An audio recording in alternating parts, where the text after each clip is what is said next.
Hi, I'm Peter Strohkorb. Welcome to my presentation on are you selling like your buyers want to buy now? Or as it says up here, is your business selling how modern buyers want to buy? And the reason I'm asking that is that the selling environment has changed. Your buyers have changed. They've changed the way they buy, and now our selling needs to keep up with it. We need to adjust.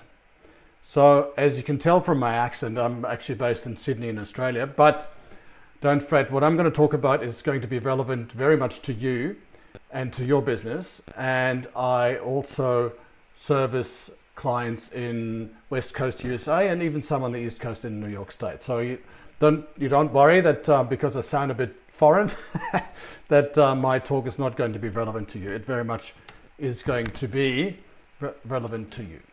So let's talk about what buyers do not like any longer. Now, just ask yourself, do I like being cold called? Do I like being spammed with emails? Do I like being pitch slapped on LinkedIn? And we all know what pitch slapping is. It's very much somebody reaches out to you under some pretext saying, oh, look, we've got some connections in common. Let's connect here too. And you go, yeah, okay, let's connect. Sounds friendly enough. And the very next thing they do is hit you up with a sales pitch. That's pitch slapping. So, cold calls. Do you know that only 1 to 2% of cold calls ultimately convert into appointments, and that it now takes 8 calls and all contact attempts to reach a prospect as opposed to 3 2/3 of cold call attempts in 2007. So people are getting harder to reach, people are getting harder to be contacted. Now, same with emails. The average office worker like you and me now receives 121 emails every day. That's just insane. No wonder we don't respond to those emails any longer. I mean, how many SEO offers can you get, or how many invitations to build an app for you? You know, it's just insane. And of course, no one likes being ambushed by pushy salespeople. And I actually say it ruins the selling game for everyone. And why is that? Because you think about it. If everybody pitch slaps somebody on LinkedIn, if everybody spams people with emails, and if everybody cold calls their prospects without really knowing whether they're in the market for the thing that you're selling, the buyers are just going to retreat into their tortoise shell and say, stop it, I'm not interested, and I'm not going to respond to you any longer. That's exactly what's happening. Buyers are retreating and they're getting ever harder to reach, which is then reflected in the sales results. So results as in sales cycles are getting longer. And in 2023 alone, we saw a 24% jump in the average sales cycle length, up from 65 days to 75 days. A lot of my clients and my American clients tell me that the sales cycles are getting longer and they don't know what to do about it. The other thing is that sales targets are being missed, and you know that quota attainment is much worse now than it was 5 years ago. And I'm actually surprised it's not much worse than 63% versus 53%. And it just means whatever we've done so far, whatever that worked before the pandemic in maybe 2017 or 18, is no longer working now. So it is harder to engage with modern buyers. It's not harder to reach out to them, it's just harder to engage them. So, question to everybody here. Are you using this selling model? It's the well-known sales funnel. You know, we put leads into the top of it, we engage the prospects, we nurture the leads, then marketing hands them over to sales, and sales advances the sale, negotiates, and ka-chink, ka-chink, a sale drops out at the bottom. Guess when this was invented. How long ago? Have a guess. Was it in the 1970s? Was it in the 1950s? Was it in the 1930s? Was it in the early 20th century? I'm going to tell you. It was invented by an American, St. Elmer Lewis, in 1898. 1898. Now, we're not talking about 1998, we're talking about 1898, which means it was invented around the same time as the automobile. So you can see this family here on the left-hand side enjoying their ride in their brand new automobile at the time. But if you're still using the sales funnel, you're relying on a 19th century selling model. I'll say this again. The traditional sales funnel is now 125 years old. In 2023, it turned 125 years old. And if you're still using this very sales funnel model, you are relying on 19th century selling, thinking. So it no longer works. No wonder it no longer works. It's 125 years old. I don't know anything that's 125 years old that still works now today. So no wonder. The problem with it is that it's inward looking. It's looking at how we want to sell, what we want to sell, how we want to sell it, and the buyer is almost an afterthought. I mean, look at the whole thing. It's all about what we want to do. It's not about the buyer or what they want to buy. And the key thing here is that buyers no longer want to buy like this. They don't like it, yet we still do it. And it's not working any longer. And the answer that many organizations come up with is, oh, if it's no longer working, let's just do more of the same things that we know are no longer working. Now that's Einsteinian, you know, the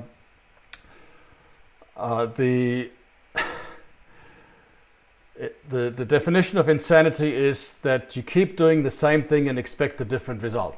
Got it. You keep doing the same thing and you expect a different result. It's just insane. So let's no longer do the things that we know are no longer working. So what we want to do is upgrade our sales funnel. We want to go from one on the left-hand side that's seller or even product focused and use an upgrade path to move across to a sales funnel that's buyer focused. One that works in the 21st century, one that works right now, and one that's actually not that difficult to implement for you. But it requires a different perspective, a different approach, and different competencies. And you can see there are 10 competencies in the sales funnel on the right here that I'll talk about. So the 20th century sales funnel will create a superior buying experience because it is focused on your buyers and how they want to buy, not on the sellers and how they want to sell. Plus, it's structured, so it's there's a process to bring it into your business that's very proven and has worked, and it's also scalable, which means that as you hire more salespeople, they can all just step into the same sales process. It gives your customers a more consistent buying experience, and it means that your new reps can ramp up much more quickly than if they have to work it out themselves. How to sell. And what your value proposition is and what your sales process is. Because you got one already, you got pretty much a selling framework that they can just fall into. Like I said, there's 10 modern selling competencies involved in it. I'll elaborate on those in a minute. But it delivers, ultimately, it delivers you more sales and more sales faster. And it's 21st century thinking applying to selling and to your modern buyers. All right, so little intermission here for those people that don't have time to listen to the entire presentation today. If you scan this QR code or jump to this URL here, you can download a free checklist that checks your current sales funnel, and you can do that by yourself. It takes about, 5 or 10 minutes, but it's free, and it gains you insight into where is my sales funnel at right now? Is it buyer focused? Is it seller focused? Is it product focused? And which of the 10 competencies in the buyer focused sales funnel do we have already in place? And where do we still have gaps that are opportunities for improvement? So I'll encourage you to scan the code or go to the URL and download the free sales funnel checklist. All right, moving right on. The first competency is, of course, knowing who our ideal buyers are. So our ICP, our ideal customer profile. And I suggest that you use at least 5 different criteria to identify and define your ICP. Typical things are job titles, locations, like where are they geographically speaking, what business size are they in, what industry sector, what interests do they have. And that's important because if you want to reach out to them, and not just reach out to them, but if you want to engage with them, then you need to know what interests they have, what content they consume, which experts they listen to, because you can be then there as well. Which brings me to the next point. Once we know who they are, we want to know where they are. And so we say, where do they hang out, online or in person? What do they read? What do they consume? And who do they pay attention to? Like which experts? Because we can then align ourselves with those experts and look like something interesting for them as well. So we're looking at where they are in terms of the physical, the online, the virtual, and the third-party access that we gain to them. All right, so it's important for us to have a brand promise. Now, whenever I talk about a brand promise, marketers get very nervous because they hear the word brand and they go, "Oh, that's our job. What's Peter doing there? Doing our job, and it's actually much more harmless than that. A brand promise is a short, succinct impression of what it's like for your customers to be your customer. What is it like to be your customer? And I've put a sample here, an example here for you, by a Californian company called Eventi Group. They do go-to-market strategy design. And they came to me and they said, look, how can we differentiate ourselves from our competitors? And I said, well, look, when people are going online and they look for a service like yours, they'll probably come across tens or hundreds or even thousands of suppliers. One thing they will ask themselves is, what is it like to be a customer of this organization? And you will be the only one that actually addresses that question, and you will make it very obvious to see what the customer experience is going to be like. So all my clients and I, we co-create their buyer-focused sales funnel, which means we work it out together. I don't tell them what to do. We workshop it together until we come to a result that we both like. All right. And in this case, with Eventi Group, the brand promise was a 3-word slogan, and you can see it here on the screen. The 3 words are expertise, speed, results. Now you think about it, what it means from the buyer's perspective. I see that logo, I see those 3 words, and I think immediately, okay, they know what they're doing because they've got expertise. They won't dilly-dally around because they give me, they'll be speedy in what they do in providing the services, and I'm going to get a great outcome, a great result. So just with 3 words, I go, that sounds interesting to me. I want to put them on my shortlist.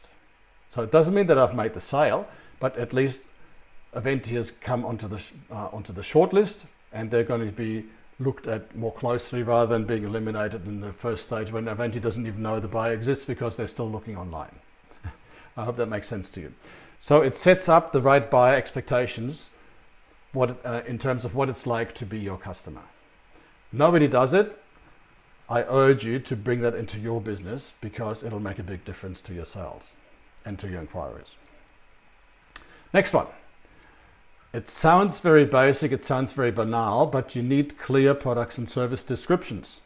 Because if your customers are not quite clear on what you're selling, and then they won't be clear on what they're getting, and they won't embarrass themselves saying, look, I don't understand what you're selling. They'll just say, look, it's not right for us right now, or the timing's not good, or no, sorry, it's not for us.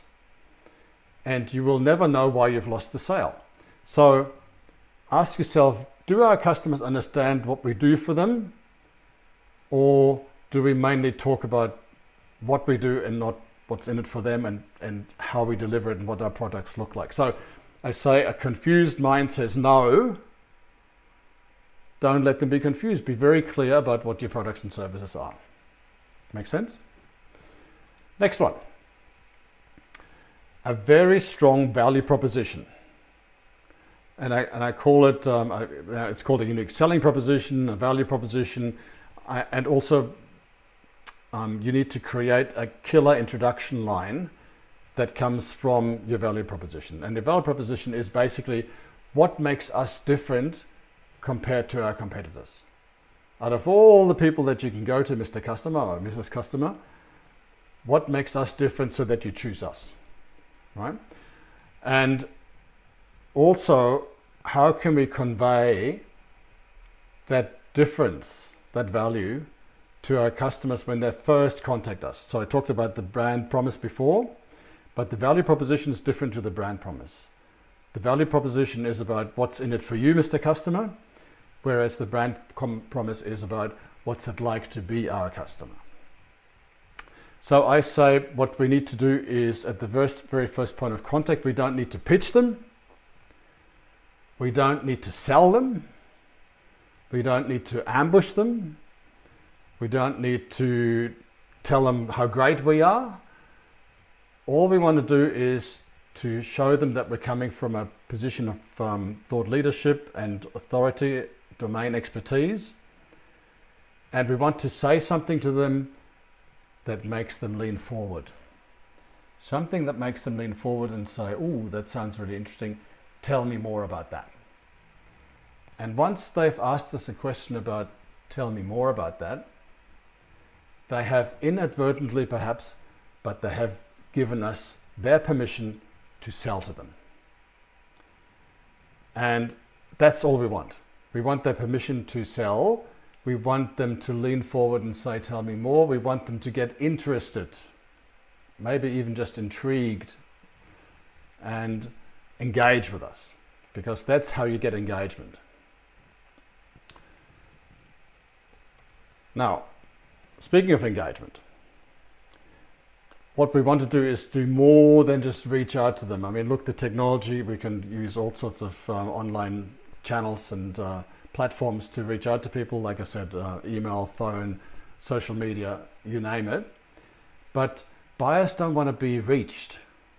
They want to be engaged. And so we create those lean forward moments by intriguing them with something that we say. So if you have a point of view, a perspective, a thought leadership that engages your buyers, maybe even something controversial, maybe even something that they say, "No, that can't be right" to. But if you just engage them and they say, that's really controversial, I don't believe in that, then you say, "Oh, why not?" And they go, "Well, because it's rubbish, blah, blah, blah, blah, blah," and you have a conversation. So even if they don't agree with your point of view, then you will enter into a conversation. You will draw them into a business conversation rather than a sales pitch. And of course, if they agree with you, even better, because then you build rapport, maybe even trust. And I talk about that there are only 3 ways of engaging with senior executive buyers. The first 2 are difficult, the third one is easier, and it's also more scalable. So the first one is that you make your buyer aware of a business opportunity that they did not know they have. You make them aware of a business opportunity that they didn't even know they have. You talk about the industry, you talk about trends, you talk about how what things happen to another client of yours that is very similar to the buyer that you're talking to. The second way is to warn them of a risk that they didn't know they're exposed to. To warn them of a risk that they didn't know they're exposed to. Now, any C-level executive or even mid-level executive would like to be warned of making a mistake. You know, because you come from a position of authority and domain expertise. You can say, "Look, other people in your situation, they make this mistake," and you can warn them off. The third way is easier and more scalable, and that is to help them to understand that they actually have a need for the thing that you're selling. To help them to understand that they have a need for the thing that you're selling. And you can do that by telling a story. And I have a 3-step storytelling formula that I can talk to you about offline. Basically, storytelling is very powerful because it's in our DNA that we respond better to stories than to facts and figures. You know, when we were living in caves and still wearing loincloths, we responded to stories much. We learned through storytelling. So the elders would tell the youngest about things through storytelling, and we'd learn through storytelling. You know, sitting around the campfire, listening to a story. That's still with us today in our DNA because we, like I said, respond better to stories than to facts and figures. We can remember a story much more readily than we can recite facts and figures. So use that DNA to your advantage. Tell a story. Use my 3-step storytelling formula, very simple, to engage your buyer and to draw them into a conversation, not a sales pitch. All right, so now once the customer has shortlisted or the buyer has shortlisted us, of course we will not be the only one on the shortlist. There may be 2, 3, 4, even 4 others that they will decide who gives them the best deal and who's the best fit to help them with whatever they're looking to do. So how do we fend off our competitors, and how do we end up as the last vendor standing that gets the deal? And I talk to my clients about bringing up the one subject that your competitors will avoid talking about. And that subject is buyer risk. The risk to the buyer of getting it wrong. Because just like the person here on the screen, you can see that the buyers are scared of making the wrong decision, of getting it wrong and getting into trouble maybe with the boss or with the partners of the business or whatever. A big decision, an expensive decision, a long-lasting decision is going to be pretty scary to make for your buyers. So I want you to keep that in mind when you talk to your buyers. To them, but they're not ready to buy yet, or they might be unsure of whether your thing is the right thing, or you know, whether you can actually gel with their culture or whatever it is, but whether there's a good fit for you or not. So keep in mind that they're scared of getting it wrong. So if you can position yourself as a friendly party, you know, the old trusted advisor, let's say, where we, figuratively speaking, put our arms around the buyer and we help them to make the right decision, and we help them to avoid make a mistake, and we advise and guide them to a good outcome, that's what they want. And in the meanwhile, while we're talking about buyer risk, the competitors will say, no, there's no risk here, don't worry about it, nothing can go wrong, trust us. And buyers don't really want to blindly trust somebody they have never met before, trust a vendor with their own agenda. What they want is they want to be guided and helped to make the right buying decision by somebody whom they perceive as a subject matter expert, as a domain expert, as somebody who knows more about the thing that they're buying than they do. So how do you fend off your competitors? By talking about the one subject that they don't want to talk about, namely buyer risk. So you talk about, Mr. Customer, Mrs. Customer, would you agree that in every business decision that you make, there's an element of risk involved? It's a rhetorical question, right? So they would say, yeah, that's right. So, but they might be thinking like, where's this person going with that? And then you say, okay, Mr. Buyer, Mrs. Buyer, so you realize that in making this decision, regardless of whether you go with us or anybody else, there's an element of risk involved, right? Regardless of whether you decide to go with us or somebody else, there is an element of buying risk involved for you, right? And they go, yes, there is, absolutely, yeah. Now I'm interested what you're going to say next. And the next thing you're going to say is, would you like me to outline to you how we help our customers to mitigate their risks? Wow, this person has not only said there's risk when everybody else has told me that trust us, you know, and nothing can go wrong. but they're also going to tell me how they help me as a customer to avoid risk, to avoid making the wrong decision, to avoid getting it wrong in the first place. And then you talk to them about how you help your customers mitigate their buying risk, and you talk about your buying process, your sales process, your buying process even better. You talk about your testimonials, you talk about references, you talk about referrals. You talk about all those things that make buyers safer buying from you. And let's not forget, because they've said, yes, I'm interested to know how you mitigate my risk. Again, you're engaging the buyer in a conversation that's actually a business conversation and not a sales conversation. So that's how you fend off your competitors and end up the last vendor standing who wins the deal. All right, let's talk about proposals. Now, I say to my clients, almost the worst thing you can do when somebody asks you for a proposal is to give them a proposal.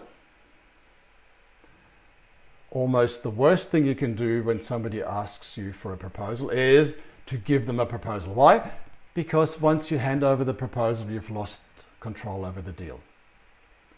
The buyer can now take their sweet time and go, and before they come back to you, they might ignore all your follow-ups, all your check-ins, all your touching base calls, and they might just take their sweet time. In the meanwhile, we as sellers get nervous because we go, what's happened? We've given them the proposal and I'm not hearing anything back. Do they not like our proposal? Have they decided already to go with somebody else and just haven't told us?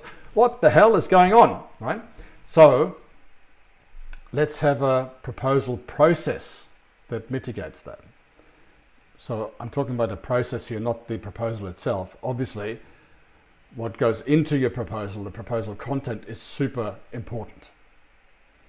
But there's also a way that you can present the proposal that gives you an unfair advantage, and that gives you like 2 bites at the cherry, if you like. And that is this. You say to your buyer when they ask for a proposal, yes, thank you, Mr. Buyer, Mrs. Buyer. We'd love to give you a proposal. But at company name, it's super important for us to make sure that our proposals meet your exact requirements, that they are exactly what you're looking for. How about we meet on Thursday at 2 p.m. and we walk through a draft together to make sure that what we're proposing is exactly what you're looking for. You're talking about, I want to get it right for my buyer to make sure that my proposal is exactly what they're looking for, is exactly right for them. It's not about, hey buyer, can you help me write my proposal, which is what it actually is, but it's about me wanting to do the right thing for the buyer. One of 2 things will happen. Either the buyer says, yeah, that sounds good, let's meet at 2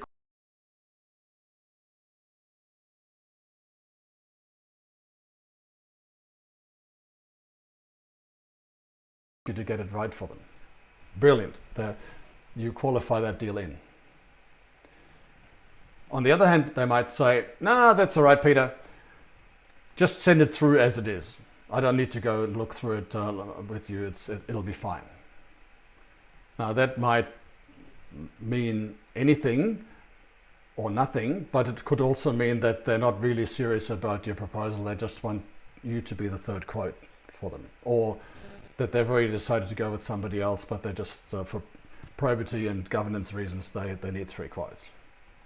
So with just that one little question, would it be okay to walk through the a draft proposal together because we want to make sure it's right for you? Will tell you a lot about what goes on behind the curtain at the customer end, at the buyer end, and how serious they actually are about your proposal. Now, I've got another client in California who used this technique, and they won a multi-million-dollar project the first time they used this technique. So I encourage you to think about your proposal process and not just the proposal itself. All right, this is very simple. There are 7 competencies or 7 experiences that you need to provide to your buyer for them to have a good customer experience. And the good customer experience is going to be before, during, and after a sale as well. Not just a buying experience, but a superior customer experience pre-sale, during the sale, and post-sale as well. And you can read the 7 things out here. And I actually encourage my clients to print this out and stick it on the cubicles in the office, so that people, when they answer the phone or when they interact with their customers, they can look at it and say, these are the way we do things around here, which is goes to your culture, to your business culture. So the 7 things are the way that we're going to treat our customers. The way we do things around here, that's our culture, that's our DNA in this business, how we deal with our clients and with our buyers and with our customers. So firstly, make me feel like I'm important. Maybe even make me feel like I'm in charge. Be very clear and honest, and no sneaky tricks or surprises. No presenting one thing and selling another. No bait and switch, none of that. Then keep your promises. If you make a promise, keep them. Don't give me problems, particularly, don't tell me that your dog ate your homework. It's not my problem. Don't don't make your problems my problems. I don't want to know about any problems. And show me that you care, be fair. And if something happens, if something goes wrong, just own up to it. Be quick to act and react and fix it. So there are 7 very simple things that are probably not rocket science, but you've probably never seen those 7 listed like you have here today. So again, feel free to use this, stick it on the wall at the office, put it as your wallpaper on your device, but make sure that everybody in your business gives your customers the same experience and follows a consistent culture.